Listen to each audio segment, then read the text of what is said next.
Bom, então agora oficialmente bom dia a todos. Meu nome é Fábio Violim. Eu vou me apresentar rapidamente para que vocês tenham uma noção muito rápida da minha trajetória e o que eu vim fazer aqui hoje, tá certo? Eu sou formado em administração de empresas. Eu tenho uma especialização em planejamento e gerenciamento estratégico. Eu fiz um mestrado em estratégias e organizações e eu sou doutor em meio ambiente e desenvolvimento regional. Trabalho com educação há 19 anos, fui muitos anos palestrante em algumas das empresas que eu já fiz algum tipo de atividade, seja em unidade ou seja na matriz, incluem Sicredi, Cicobi, Frimeza, Cooperativa Batavo, Sadia, HSBC, já fiz alguma coisa, cooperativas, municípios, uma quantidade imensa de municípios, no Mato Grosso do Sul, vários no Paraná também, com algum tipo de atividade. Sou autor de 3 livros, sou autor de 3 DVDs também. Trabalho hoje, sou professor na Unesp, que é a Universidade Estadual Paulista. A Unesp hoje é uma das 50 instituições de ensino mais importantes do mundo com menos de 50 anos. No ranking geral, a Unesp figura aí entre as 300, na categoria de 300 a 400, às vezes na de 400 a 500 melhores do mundo. O que é para a gente um feito fabuloso pela quantidade de instituições que tem e pelo tempo que nós temos. 50 anos é muito pouco para uma instituição de ensino. Nós temos instituições de ensino com mais de 400, 500, 600 anos aí. No Brasil mesmo nós temos instituições muito mais antigas que a nossa. Nessa trajetória, eu não tenho ideia aí também de quantas empresas eu acabei atendendo com consultoria, mas geralmente foi na área municipal, especialmente na área de educação, atuando bastante também na pós-graduação, trabalhei com muitos cursos de especialização. Da última vez que eu tinha feito uma contagem, eu tinha passado das 70 disciplinas diferentes. Você acaba tendo que aprender um conjunto de coisas ou trazendo um pouco da tua experiência. Bom, eu falei um pouco do meu currículo, de modo resumido, para dar uma ideia do que nós vamos fazer aqui hoje. Eu vim falar um pouquinho para vocês sobre carreira, vim falar um pouquinho para vocês sobre escolhas profissionais e quais são os caminhos aí que nos auxiliam, que nos dificultam, tá certo? Quando eu fui fazer a minha especialização, eu fiz ela em 1998. Acho que a maioria de vocês não era nascido nesse ano, era? Alguém aqui é de 98? Não, né? Para lá de 98. Eu era o caçula. Eu era o caçula da minha turma de especialização. Eu fui fazer na PUC do Paraná, em Curitiba. E eu era o caçula, eu era a mascote, né, do grupo ali. E tinha o pessoal da Siemens, tinha o pessoal da Brahma, naquela época era Brahma, tinha o pessoal da Siemens, grandes empresas, tinha o pessoal naquela época eu não lembro se era Bamerindos, não, era do Banco do Brasil, da cúpula do Banco do Brasil, tinha um concorrente da Bombril na minha sala. O cara concorria com a Bombril e ninguém concorria com a Bombril. Bombril é uma coisa absurdamente grande.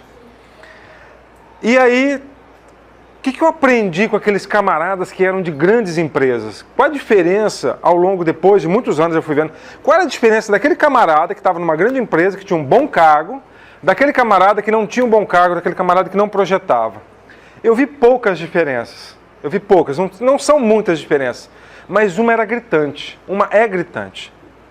que aquele camarada que vem de uma empresa grande, quando a gente tinha um trabalho, o professor passava o trabalho. Então a aula daquele professor era uma vez por semana, né? Tinha aula de segunda a sexta, na segunda-feira eu tinha aula de um determinado professor, eu ia ter aula com ele na outra segunda-feira. Legal. Ele passava o trabalho aqui pra gente. O que eles faziam? No começo eu não sabia o que isso significava. Eu dizia assim, eu fui adotado por aquele grupo, né? Eu era o mais novo num grupo bem mais velho. É na casa de quem? Aí, na casa de quem o quê? Não, vamos fazer o trabalho. Ah, legal, que dia que vai ser? Não é dia, é agora. Nós saímos da aula, quase 11 horas, íamos para a casa de um deles, enquanto o trabalho não ficasse pronto, não encerrava. Se fosse 3 da manhã, era 3 da manhã, se fosse 6 da manhã, era 6 da manhã. Todo mundo em cima. E aí dizia, mas a gente podia ser, cheguei a falar no começo, mas a gente podia se encontrar no outro dia. Ele disse, não, a partir do trabalho feito eu tenho uma semana para melhorar ele, mas ele já está feito, ele já está pronto. Se eu entregar assim, ele já tem condições. Eu não lembro de ter tirado uma nota abaixo de 9,5. Nenhuma. Qual é a diferença, então, que a gente vê, que eu vi em vários anos, daqueles que conseguem uma projeção para aqueles que não conseguem uma projeção? Primeira coisa é, dedique-se. Olhe para o negócio com firmeza e fala, eu vou fazer, meta a cara e vai fazer. Muito similar àquela parábolazinha, né? Aquela historiazinha do sapo surdo, né? Ele era surdo, o povo dizia que não dava para subir a montanha, e o sapo foi subir na montanha dele. Então, a primeira coisa que eu gostaria que vocês pensassem, que é assim, ó, a gente acha que tem todo o tempo do mundo para fazer as coisas. A gente acha que não envelhece. A gente acha que o mundo tem que reconhecer o quão especial a gente é. A gente acha que as pessoas têm a obrigação, né, de conduzirem a gente. A gente acha que tem o direito de não sentir vontade de fazer as coisas, de se sentir desanimado, de que o mundo é um local cruel. Legal. Tá certo? O máximo que você vai ganhar com isso do mundo vai ser uma toalha e uma bacia. Né? Chora na toalha, enxuga na bacia, chora na toalha, enxuga na bacia, e a tua vida vai ser isso. Então, a primeira coisa é você assumir a postura de que assim, tá, o que é que eu quero? Onde eu quero ir? Aí eu gostaria de fazer uma analogia com vocês, queria que vocês refletissem sobre isso. Eu queria falar com muito cuidado, eu queria que vocês recebessem isso com muito cuidado. Não há demérito em nada. Então, para fazer essa analogia, eu preciso contar uma chapuletada que eu tomei um dia do meu pai. Quando eu era um pouco mais novo do que vocês, né, minha família tem supermercado, aí tinha um terreno, ele existe até hoje, né, no fundo que dá saída para uma outra rua. E era uma rua muito movimentada, que era uma passagem de acesso do centro para uma vila. É ainda essa passagem. Então passava muita gente ali. E meu pai me pediu para fazer uma horta nos fundos do mercado. E naquela época, não sei como é que é hoje, mas naquela época você mexia na terra, pegava um monte de esterco, pegava esterco com a mão, mexia, e eu estava morrendo de vergonha daquilo. Eu estava morrendo de vergonha que passavam as pessoas ali, passavam as pessoas da minha escola, né? E aí meu pai me disse, olha, vou te falar uma coisa. Não existe trabalho indigno. Só existe um modo indigno de fazer as coisas, desde que isso seja honesto. E a partir daquilo eu internalizei aquele negócio. Então assim, não tem um trabalho melhor, não tem um trabalho pior. Tem um modo pior ou melhor de fazer as coisas que você tem que fazer. Certo? E aí eu gostaria então de fazer uma analogia, eu queria que vocês pensassem comigo. Vamos imaginar o seguinte. Por que as pessoas pagam, por que o mundo paga tão pouco para alguém que pega uma enxada, passa 7, 8, 10, 12 horas na roça, num sol de 40, 41, 42 graus, o camarada se mata para botar comida na mesa dos outros e ganha tão pouco? Por que um jogador de futebol ganha um salário milionário? Aí você pensa, olha, eu vou jogar futebol que eu vou ganhar um salário milionário. Isso não é uma verdade. Os jogadores de futebol que ganham salários altos, eles representam uma parcela muito pequena. Se alguém pesquisar e ver o seguinte, para o jogador profissional, grande parte deles não chega a ganhar 2 salários mínimos. Porque você se profissionaliza, tá? Então não é todo jogador de futebol que ganha muito dinheiro. Vamos pensar o seguinte, pense nesses times de futebol das cidades. Eles não ganham fortunas dessas cidades pequenas, e ainda assim são profissionais. Vamos pensar numa senhora ou num rapaz que limpa a casa para as outras pessoas. Quanto ela ganha por um dia? 40, 50, 60? Legal. É muito trabalho? É muito trabalho. A escolha da carreira determina o seguinte: quanto mais raro é aquilo que você faz, maior é a tendência que as pessoas paguem mais a você, se interessem mais por você. Quanto mais comum, mais gente ou menos distintivo você é, menos você tende a ganhar. Essa é uma lógica. Quando tem mais gente fazendo rigorosamente a mesma coisa, aí não depende da profissão, depende da postura do profissional. Percebam, tem professores que ganham bem, tem professores que não ganham bem. Tem pessoas que limpam casas que ganham bem, tem pessoas que limpam casa que não ganham bem. Tem pessoas que jogam futebol que ganham bem, tem pessoas que jogam futebol que não ganham bem. Qual é a diferença? A diferença é a tua capacidade de entregar algo que nós chamamos na administração de valor agregado. O que é valor agregado? É a tua capacidade de, naquilo que você escolheu, fazer algo, entregar algo que as pessoas não entregam. Então, a primeira coisa é assim, ó, quando vocês forem escolher uma carreira, compreendam. Um canudo debaixo do braço não é garantia. Eu tenho um título de doutor. 7 em cada 100 mil pessoas. 100 mil pessoas. 100 mil pessoas é o quê? 10 vezes o tamanho que é a nossa localidade aqui, é isso? 10 vezes a população daqui. 7 pessoas nessa população têm um título de doutor. Isso serve para quem? Serve para minha empresa, para minha organização. Então, ter ou não ter um título não quer dizer muita coisa, depende do quanto o local te exige. Tem locais que mais especialização é um requisito obrigatório, tem locais que não exigem. Então, assim, não é o fato de você só estudar que vai te dar um lugar distintivo, não é isso. É a tua capacidade de gerar nas pessoas interesse por aquilo que você faz. Percebem? Querem ver uma coisa? Vocês aqui já tomaram injeção? Todo mundo já tomou uma injeção? Tem gente que você fala, essa pessoa tem a mão leve. Mão leve é sinônimo de boa injeção, não é isso? E qual é o sinônimo de injeção ruim? Mão pesada, né? Essa é a lógica. Uma aula boa. Qual é uma aula boa? É aquela que você entra e fala, caramba, legal. Pô, bem sacado, peguei alguma coisa. Pô, eu saquei, entendi, foi, legal. Não é assim que funciona? E tem aula que você fala, caramba, eu não entendi. Considerando que você se dedique a ela, é isso que eu quero dizer, tá? Considerando que você se dedique a essa aula. Eu quero que vocês observem que é o seguinte. Vamos imaginar num exercício de futuro. Se vocês estão para prestarem um concurso, saibam assim, eu vou parar, eu não vou fazer nada. Eu encerro aqui minha vida. Legal. Qual é o máximo que você pode ir a partir daqui? Você começa a projetar assim, tá, eu, com o ensino médio concluído, tenho quais possibilidades na vida? O que eu tenho acesso a trabalho? Porque todo mundo vai precisar trabalhar, gente. Bill Gates, ele é fantástico numa frase que ele diz assim, na vida real, as pessoas têm que sair do barzinho legal e trabalharem muito duro para que as coisas aconteçam. As coisas não caem no nosso colo. Não cai. Não cai. Tem uma frasezinha que a gente usa também na administração que é assim, ó. O que é sorte? O que é sorte? Uma pessoa for lá e fala, caramba, camarada sortudo, conseguiu uma boa vaga, conseguiu um emprego, deu sorte na vida. A gente não acredita em sorte. O que é sorte? É o encontro da oportunidade com a capacidade, que é a tua condição de saber fazer alguma coisa e saber aproveitar aquilo. Tá certo? Então, retomando, você está aqui, encerrou, fechou. Legal. Com o que você vai conseguir trabalhar? Qual é o teu limite? Você vai ter um limite para isso. Entendem?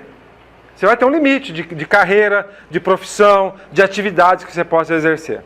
Legal. Aí você vai escolher uma profissão. A maioria das pessoas não se dá conta de olharem, da importância de olharem para a projeção. O que você quer fazer? Ah, eu quero fazer contabilidade. Legal. O que você enxerga de contadores, contadoras por aqui? Vai dar uma olhada como é que as pessoas vivem. Vai dar uma olhada no ambiente de trabalho delas. Vai perceber como é que as coisas funcionam mais ou menos, como é que está o nível de concorrência, quanto se paga por isso, quanto se começa a trabalhar com isso. Ah, eu gostaria de fazer engenharia, mas qual engenharia você quer? Ah, eu gostaria de fazer engenharia de produção, legal. Onde você vai trabalhar com isso? Quanto ganha? Como é que se começa? Como é que está o mercado? Então, uma coisa muito importante, assim, ó, procure achar algo em que a tua habilidade possa casar. O ser humano ele pode aprender praticamente tudo, que presta e o que não presta. Mas eu vou arriscar um dado aqui, uma estatística, tá? Vou arriscar um número. Na última vez que eu tinha visto, dizia o seguinte, que 97% das pessoas no mundo não gostam do que fazem em algum grau. Não gostam do que fazem em algum grau. Seja esse grau mais severo ou menos severo. Isso quer dizer que ser profissional, ser gente grande, não é brincadeira. Você acumula estresse, cansaço, desânimo, ânimo, você encontra gente boa, você encontra gente ruim, você encontra situação boa, você encontra situação ruim. E o melhor de tudo, você não consegue parar para arrumar a vida e voltar. É como um avião lá em cima. O que você tiver que aprender vai ser durante o voo. Se você tem que reabastecer é durante o voo. Se quebrou, você tem que consertar durante o voo. Não dá para parar o mundo, conserta, você está pronto, você está arrumado, aí você vai fazer as coisas. A vida não funciona assim. Então a primeira parte é, procure encontrar um conjunto de opções para a profissão de modo estudado. Não pegue a conveniência. Não pegue porque é mais fácil. Não pegue porque você entrou. Mas também não mire em algo que você não se preparou para aquilo. Percebe? Então tem gente que quer fazer o seguinte, eu vou prestar vestibular, né? Se Deus quiser, eu vou passar. Deus quer, né? Ele vai fazer a parte dele. E a tua parte na história, como é que tá? Então veja. Qual é a possibilidade de você traçar um resultado positivo contando com a sorte? Dá. Pega a parte de trás daquele papelzinho da Mega Sena e dá uma olhadinha qual é a chance de você acertar na Mega Sena. 1 para quanto? Se não me falha a memória, é 1 para 50 milhões, 50 mil? Não, 50 milhões. Acho que é isso. É uma coisa muito difícil de você conseguir. É praticamente impossível. Só com a sorte mesmo ali você vai conseguir. Não dá para levar a vida assim. Então, se eu pudesse aconselhar vocês, um conselho que eu não tive, primeira coisa, onde é que você quer estar? Que tipo de vida você quer ter lá na frente? Você quer ter uma vida mais ou menos sofrida? Você quer ganhar mais ou menos dinheiro? Você quer ter mais ou menos satisfação com o que você vai fazer? Escolha. A escolha é sua. É livre. Mas saiba, menos dedicação, tendência de menos resultados. Não há garantias, mas a tendência é essa. Concordam comigo? Quem aqui joga algum tipo de jogo? Joguinho. Algum tipo de joguinho. Levanta a mão para eu entender, para eu ver aqui. Levanta a mão. Tá ok. Qual é a tendência num jogo? Hã? Não, mas qual é a tendência? Quanto mais eu jogo, mais eu tenho o quê? Eu ia dizer habilidade, né? Quanto mais eu jogo, mais fácil para mim é. Não é assim que funciona? Quanto mais eu jogo, beleza. Quanto tempo você passa fazendo isso? E o quanto isso agrega para a tua vida? Comece a dedicar-se às coisas que têm valor na vida. Comece a dedicar-se às coisas que podem gerar algum tipo de resultado para vocês. Então, por exemplo, o curso, eu coordenava até semana passada o curso de turismo, tá certo? E até, acho que esse ano eu dava curso, eu dava aula também na engenharia. Aí contrataram um outro professor de administração, certo? Que é próprio do momento ali. Pois muito bem, o curso de turismo que nós temos aqui, ele é o 7º melhor curso em instituições públicas do país.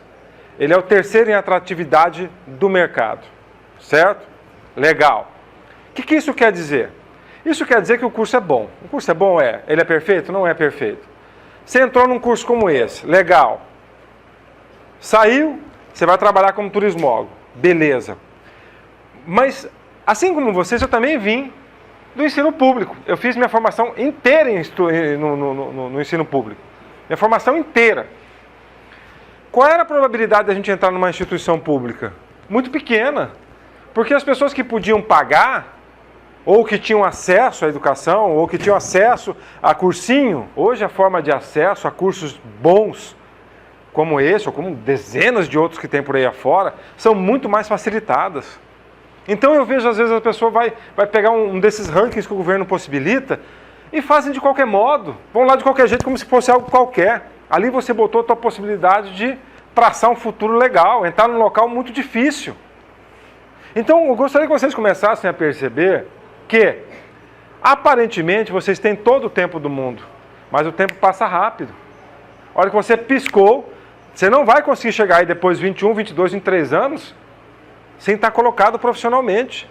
Você não vai conseguir, tua família não vai deixar, você vai querer a tua independência e aí você vai ter que escolher o tipo de futuro que você quer. Entendem? Então não dá para fazer de qualquer jeito. Não dá para você jogar para sorte, para o acaso, escolher o que você vai ter. Quando eu fui fazer a minha faculdade, administração, eu escolhi entre 10 profissões. Eu elenquei 10. 10 é um número redondo, não sei, a gente acaba escolhendo, né? 7, 10, 12, né? 5. A gente ranqueia de algum modo e eu fui lá e escolhi administração de empresas. Minha família, né? Trabalhava com isso, etc, etc e tal. Acabei escolhendo administração. Adoro administração, sempre gostei de administração. Fui lá, fiz administração. Aí eu saí para o mercado. Falei, legal, agora eu sou formado, né? E aí? Como é que vai ser o negócio? Comecei a trabalhar ali, continuei trabalhando com a minha família. Comecei a dar umas aulas na cidade vizinha. Mas o mercado não estava aberto ainda. Aí prestei um processo. Naquela época, especialização, você prestava né? Tinha que enviar um currículo e tal. Aí enviei. Fui lá, fui fazer a especialização. Para chegar lá, eu fui para Curitiba. Nunca tinha saído da minha cidade. Uma cidade pequena aqui no Mato Grosso do Sul. Apesar de ser paranaense, estava morando no Mato Grosso do Sul. Minha família morando lá. E aí, fui lá para Curitiba. Como é que eu ia para lá sem ter nenhuma pessoa conhecida? Ninguém, não conhecia ninguém. Eu fui morar na casa de um amigo, de uma amiga. Entendem? Então assim, tinha a ex-namorada do meu irmão. Essa ex-namorada do meu irmão tinha um amigo em Curitiba, com a família. Ela me arrumou para eu ficar lá. Então eu cheguei, né, desembarquei na rodoviária e não sabia nem quem estava me esperando lá. E aí estava numa cidade grande, vindo de uma cidade pequena. Cheguei lá, aquele mundo de coisa em Curitiba. Morava na cidade, né? Fiquei na cidade vizinha, a princípio, chamada Piraquara. E de lá eu me deslocava, chegava lá de ônibus, descia, pegava outro ônibus para chegar onde eu precisava chegar. E era um Deus nos acuda. Voltava no meio da noite, num local que eu não conhecia.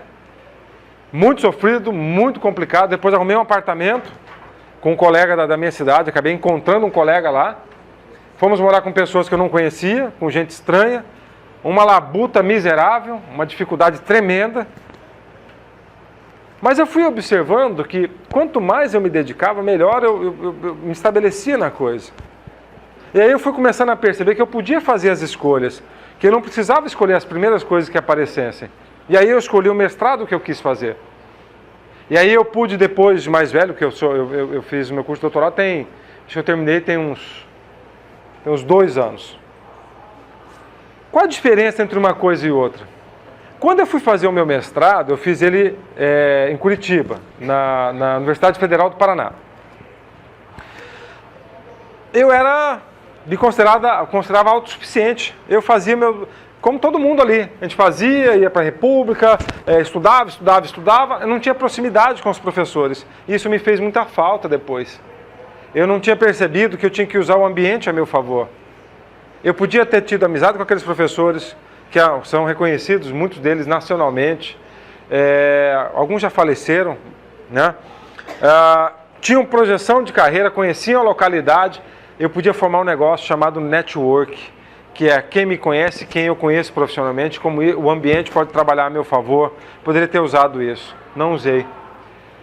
Passou o tempo, eu aprendi. E aí eu fui fazer o doutorado depois de ter cabelos brancos já. Uma questão da minha instituição. Cheguei lá, uma das primeiras coisas, eu fui me apegando a toda a amizade que eu podia com os meus professores. Porque eles tinham muita bagagem para me passar. Então fui aprendendo a tirar do meu ambiente o melhor que eu podia ter. Eu defendi o meu doutorado 1 ano, mais ou menos 1 ano e pouco, antes da primeira pessoa da minha turma. Como meu doutorado era novo, estava na 3ª turma, eu cheguei a defender antes de pessoas da primeira turma.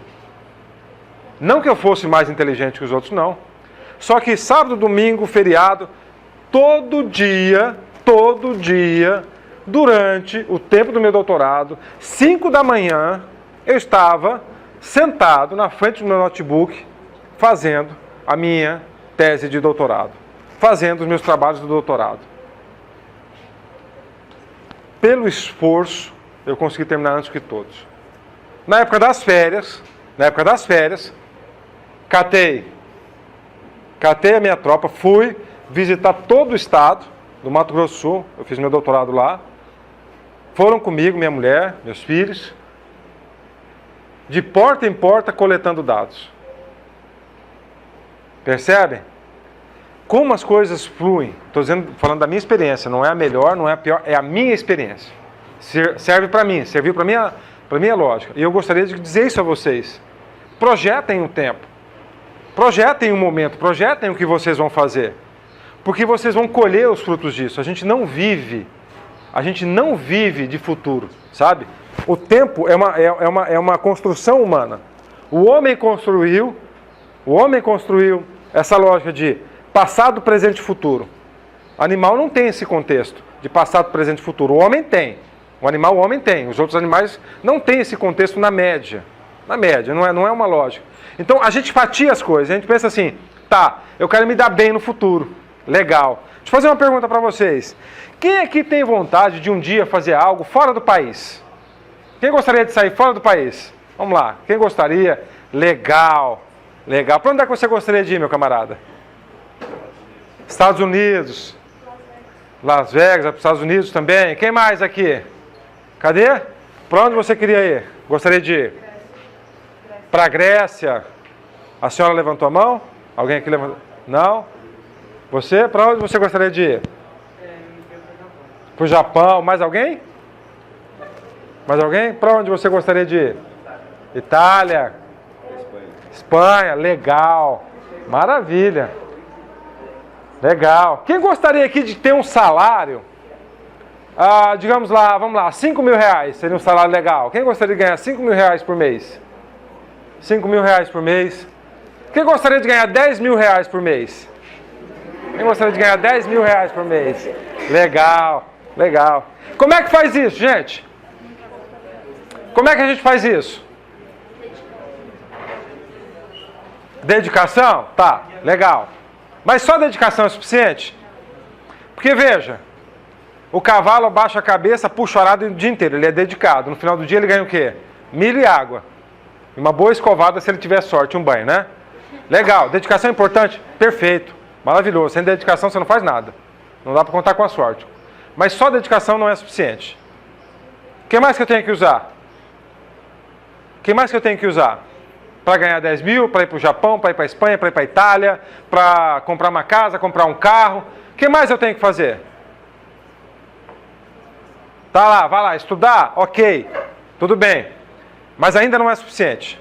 Temos 2 itens da nossa equação, mas ela não está fechada. O que mais que você precisa? Esforçar-se, legal. O que mais?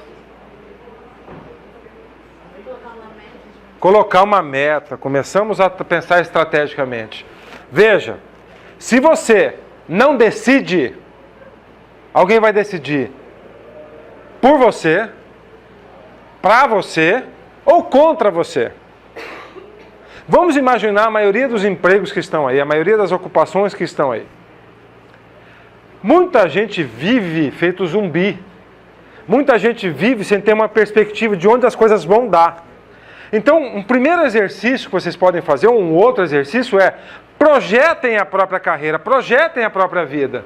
Veja, se você escolher pedagogia, legal. Tá? O que você vai fazer com pedagogia? Você pode dar aula. Tá, legal. O que mais que eu posso fazer com a pedagogia? O que eu posso fazer para ganhar 10 mil com a pedagogia? Já pararam para pensar que aí a equação fica mais difícil? Tá, pera lá. Para eu conseguir me valer da pedagogia para ganhar 10 mil, eu tenho que morar onde? Eu tenho que oferecer qual tipo de serviço? Qual tipo de público seria interessante para que eu pudesse ter esse tipo de valor? Vamos imaginar o seguinte, que uma pessoa acostumada com uma vida simples no campo, se ela ganhar 1, 2, 3 salários mínimos, para o padrão de vida que ela se sente bem, é suficiente. Vocês compreendem isso? Que a qualidade de vida não é dada pelo valor que você ganha, é pelo teu nível de satisfação com o que você tem. E isso a gente não calcula, isso a gente não usa estratégia para chegar, a gente não planeja isso. A gente aceita o que aparece. Então observe uma coisa. Observe uma coisa. Primeiro, você é responsável pelas coisas que acontecem com você. Nós temos o hábito de terceirizar a culpa. A culpa é do governo, a culpa é do professor, a culpa é da minha mãe, do meu pai, a culpa é da cidade, a culpa é de todo mundo. A culpa não é minha, tá? Pelo que eu não fiz, pelo que não me acontece. A culpa é dos outros. Primeiro, sai dessa. Sai dessa. Para com isso. Para de terceirizar a culpa para as coisas. Segundo, tem gente que perde perna, que perde braço, tem gente que enfrenta doenças terríveis, tem gente que enfrenta situações de vida lamentáveis, deprimentes. Nesse momento que você está sentado aqui, tem alguém sofrendo violência física. Nesse momento que você está sentado aqui, tem alguém sofrendo de cárcere privado. Nesse momento que você está aqui, tem alguém agonizando numa cama de hospital. Tua vida não é ruim. Para com essa palhaçada. Não, chega disso. Chega de vitimismo. Você é protagonista, você é responsável. E essa história de não tenho vontade, estou desmotivado, meu Deus do céu, a vida é difícil, oh Jesus amado. Olha, dá para ter essa postura? Dá, mas não dá para esperar que as coisas funcionem bem na tua vida, tá? O mesmo trabalho que dá ser otimista e trabalhar por isso, é o que dá dar desculpa e ser pessimista. Então, assuma o papel de protagonismo na coisa. Deu para perceber a diferença? O trabalho é igual. O resultado é que pode ser diferente. Quarto ponto. Você é livre para fazer as suas escolhas. Vocês não têm um gato para puxar pelo rabo. Vocês não têm um gato para puxar pelo rabo. Ou seja, você ainda está naquela época em que você pode arriscar, tentar voltar. Eu me considero nessa época, os professores estão nessa época, somos mais velhos. Que época é essa? É a época que você se sente vivo. É a época que você sente que você vai fazer aquilo que você quiser, desde que você planeje. Mas qual a diferença?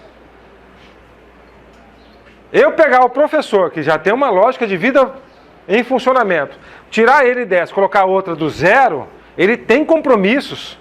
Ele tem compromissos financeiros, ele tem compromissos sociais, ele tem compromissos de vida, ele tem obrigações a serem cumpridas.